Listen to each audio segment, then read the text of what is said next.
राजकारण, समाजकारण, कृषी व उद्योग, मनोरंजन व क्रीडा।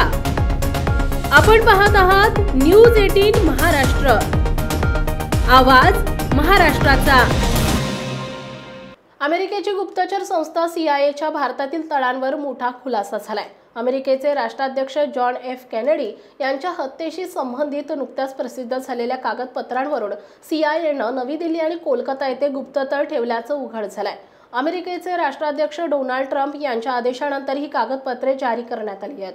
1963 मध्ये राष्ट्राध्यक्ष जॉन एफ केनेडी यांच्या हत्येशी संबंधित अलीकडेच अवर्गीकृत दस्तऐवजांवरून असं दिसून येते की केंद्रीय गुप्तचर संस्थेनं नवी दिल्ली आणि कोलकाता येथे गुप्ततळ ठेवला होता। US नॅशनल आर्काइव्हज अँड रेकॉर्ड्स ॲडमिनिस्ट्रेशनने जाहीर केलेल्या या नोंदीमध्ये US गुप्तचर संस्थेच्या गुप्त कारवाया आणि भारतातील आणि जगभरातील इतर अनेक ठिकाणांची माहिती आहे।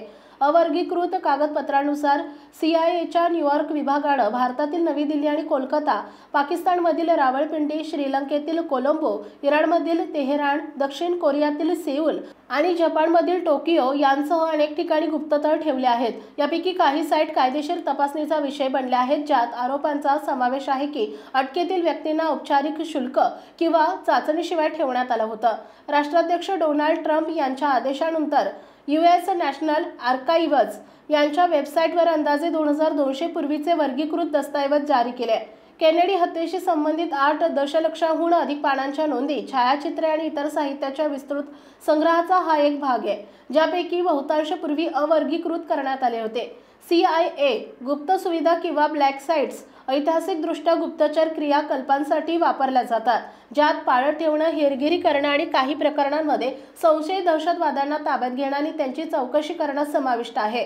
CIAवर युक्रेनसह युरोपातील अनेक देशांमध्ये असे हेरागिरीचे अड्डे तयार करून तेथून काम केल्याचा आरोप आहे। हे तळ रशिया विरुद्धच्या गुप्तचर कारवायांमध्ये वापरण्यात आल्याची माहिती आहे। बिझनेस स्टँडर्डच्या अहवालानुसार भारताचा CIAशी संलग्नतेचा इतिहास आहे। विशेषतः शीतयुद्धाच्या काळात 2013 मध्ये एक अवर्गीकृत दस्तऐवज उघड झाले की भारताने 1962 मध्ये चीनी भूभागावरील पाळत ठेवण्याच्या मोहिमेदरम्यान CIA संचलित U-2 गुप्तचर विमानांना इंधन भरण्यासाठी ओडिशातील 4 बाटिया एअरबेस वापरण्याची परवानगी दिली होती।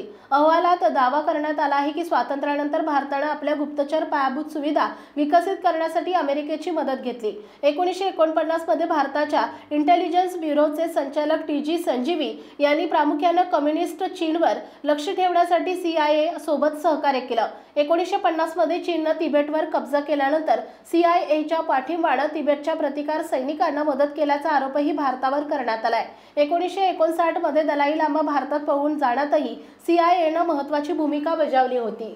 आपण पाहताय न्यूज 18 महाराष्ट्र, आवाज महाराष्ट्राचा। उत्तर महाराष्ट्रासह महाराष्ट्रातील बातम्या मिळवण्यासाठी आमच्या न्यूज 18 महाराष्ट्र या न्यूज चॅनलला सबस्क्राइब करा आणि बेल आयकॉन दाबा।